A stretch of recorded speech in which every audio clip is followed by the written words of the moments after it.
Алматының колледждерінде Digital College платформасы іске қосылды. Енді студенттер сабақ кестесі мен емтихан нәтижелерін үйде отырып ұялы телефон арқылы көре алады.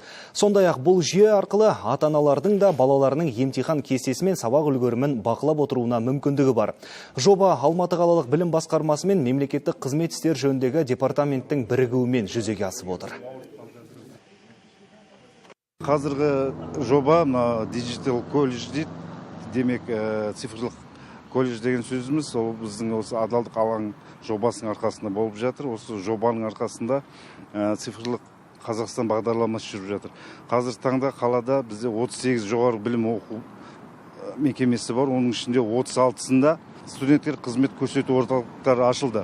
Сонымен қатар қазір біздің қалада 20 мемлекеттік колледж бар. Сол 20 мемлекеттік колледжде осы Digital College орнатылды. Digital College платформасында электронды қызметтің 30 түрі бар. Айта кетейін, Алматы қаласында өткен жылдың қыркүйек айында аталмыш жоба пилоттық режимде іске қосылған болатын. Өткен жылдың өзінде 8 мың адам осы қызметке жүгінген. Цифрлы Қазақстан бағдарламасы аясында қолға алынған бұл платформа оқу процесін ұйымдастырудың тиімді формасы дейді жоба ұйымдастырушылары.